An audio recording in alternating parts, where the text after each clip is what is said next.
Reduce with prime factorization. A reduced fraction occurs when the numerator and the denominator do not share a common factor.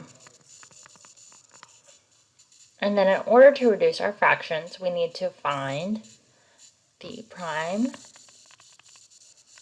factorization and divide out the common factors.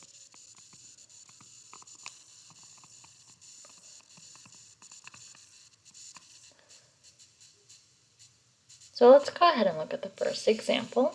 So example 1, a recent survey, 84 out of 126 people said they were more than satisfied with their recent purchase.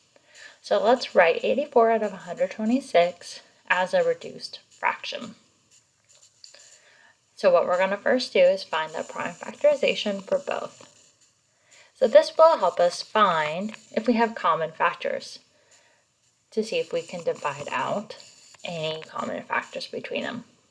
So we know for both of them, right, they end in a 4 and a 6, so that means they're going to be even. So that means we can probably actually divide out a common factor of 2, right? So we have 2.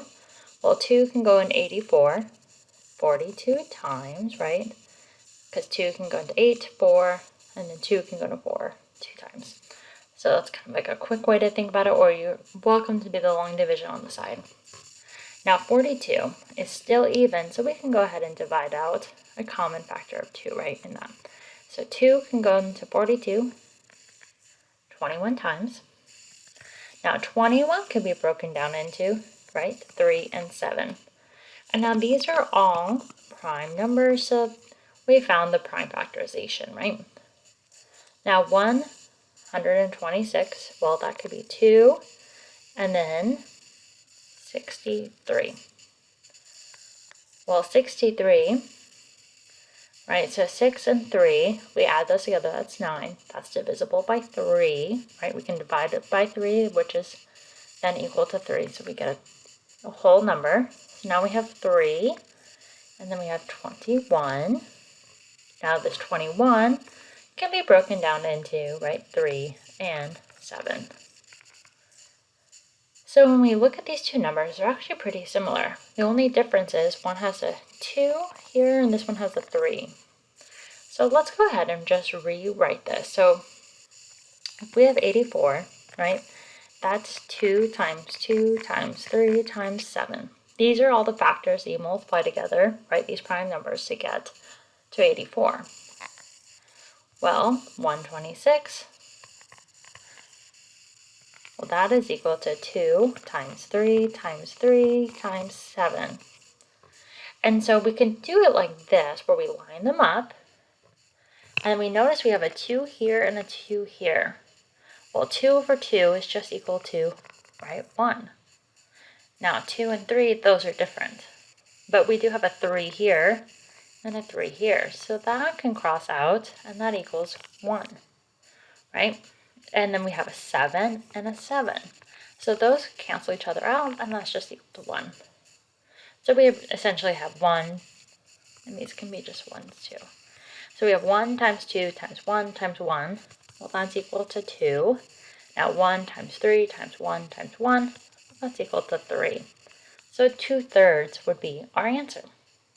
Now let's go ahead and look at the next example. Example 2. At a work Christmas party, only 36 out of the 40 employees are able to attend.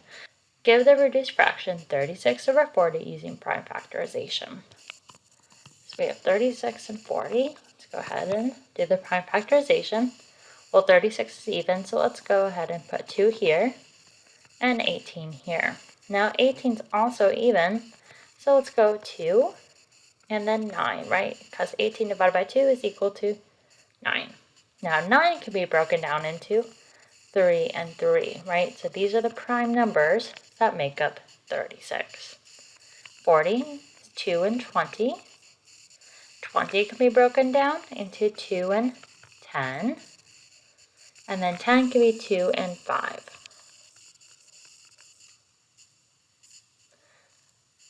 So we found the prime factorizations. We have 2 times 2 times 3 times 3 over 2 times 2 times 2 times 5, right? So this is 36 over 40.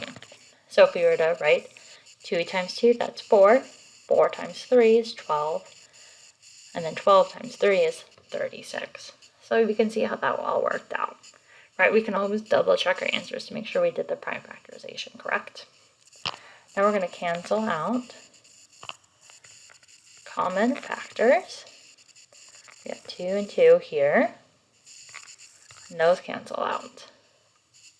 So now what are we left with, right? Well, we have 3, because these are just ones, right? And anything times 1 is just itself, right? So we can go 1 times 1, so that's 1, times 3 is 3, times 3 is 9. 1 times 1 times 2, well that's 2, times 5 is 10. So that would be our solution. Now let's go ahead and do the last example. Solve for the following. Reduce 15 over 135 to its lowest terms. So we're going to use prime factorization again. So we have 15 and 135. Well, 15 can be broken down into 3 and 5, and those are prime numbers, so we're done. Now 135 could be broken down into, right, this is a 5, so for sure 5. So if you have 135 divided by 5, so 5 can go into 13 2 times. We subtract, we get 3, bring down the 5. 5 can go to 35 7 times. That's 0. So that's 27. Now 27 can be broken down into, right, 3. So 27 divided by 3 is then 9. Well, 9 can be broken down into 3 and 3, right? So we're finding all the prime numbers up. When you multiply that together, is equal to the bigger number, right? So now we can go ahead and, so we have 15 over 135. Well, 15 is 3 times 5, right? The prime factorization. And then we're just going to go the 3's first. We're going to go 3 times 3 times 3 times 5. So let's go ahead and, those are 3, so we can cancel those out on the top and bottom. This is a 5 and that's a 5, so that's canceled out. So we have on the top 1 times 1, right? So that's 1. 1 times 3 times 3 times 1, well that's 9. So 1/9 is our solution.